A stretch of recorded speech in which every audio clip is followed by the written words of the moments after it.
Hello, everyone. We're so glad that you're with us for another edition of the Mayor's Weekly Report. And of course, we're joined by our very own Mayor, Richard Molina. Mayor, thanks so much for being with us today. You've had quite a busy week, haven't you? Very busy weekend. We had Texas Cookum, which is recognized through the SCA, which is an organization that oversees cooking events. And it is #1. I was corrected by Leti Gonzalez from the chamber. It is #1 in the world. So, In the world. In the world. In the world. So it was exciting to see people come from all over. What this does for our local economy, like I use a comparison. It injects a shot of steroid in our local economy, and what it does is our meat markets sell out. So it does a lot for our local meat markets. Also, the meat that they sell at HEB and Walmart.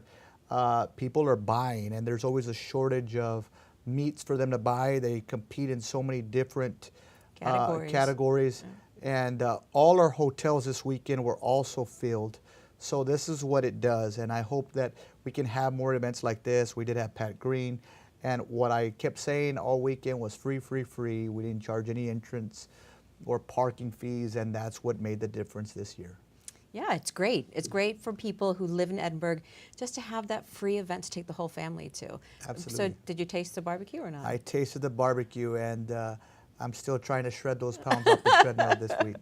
All right, but we do have a lot of new stuff coming up in the city as well, including starting on the 16th of July.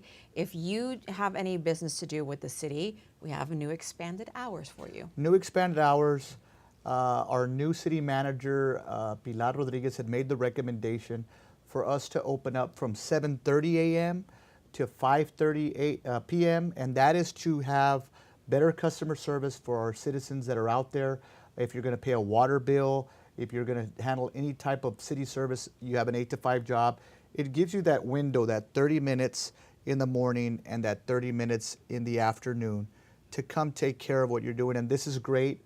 I like it because of the fact that a lot of people try to come into City Hall. They've been discouraged. The door's locked.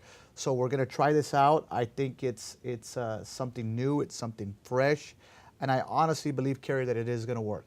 It does make sense if you think about it. Most of us have 8 to 5 jobs, and how can we get here if you have the same hours as City Hall, right? That makes it a little difficult.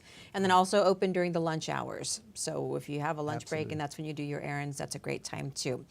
Okay, let's talk about some of our summer programs that are happening too, because we have a lot going on with our museums, with our library, with Parks and Rec. There are all kinds of summer programs going on. Yes, the museum, we have storytelling time every Tuesday from 2 to 3.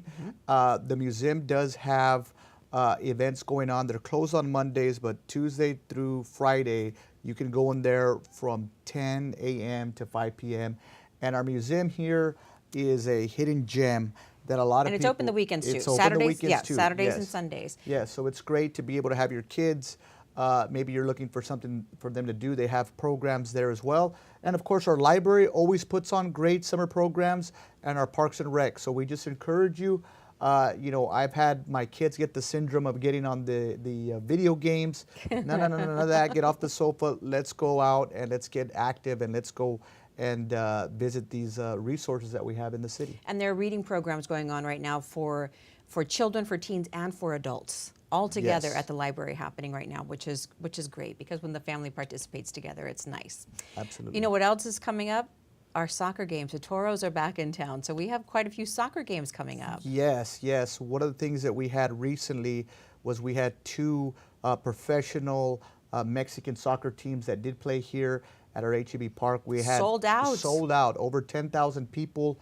Understand that the city is going through growing pains, but that is a positive, Carrie, for our community to have 10,000 people visiting. Right. You know, we're going to have more restaurants popping up on your Raul Longoria area, your corridor there off of Freddy Gonzalez, and of course off the expressway. And we'll take advantage of the momentum that's going on. We have a couple of games that we'd like to announce. We do. We have games on July 14th, July 28th, August 14th, and August 18th. And this, if you have not been to the HEB Park where the Toros play, oh my. I encourage you to go. It's a state-of-the-art facility. And right now, everybody has the World Cup pandemonium that's Yeah. going on.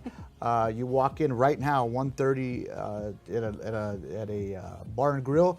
There's people that are out there wearing their shirts, rooting for their countries. But soccer is just a worldwide sport, and I can tell you that it's very, very popular. And it showed with the last results on this last game, and it's unbelievable the amount of people that come to watch these games. So we hope that you will take advantage of that. Go out and enjoy the stadium and support our hometown RGV Toros too. It's always a good thing. Yes. All right, Mary, thanks for being with us. And I know that you're keeping busy all the time. He's off to whatever he's to next. Yes. But you'll check in again next week We'll with check everybody. in with our weekly report next week. All right. Thanks so much for being with us today.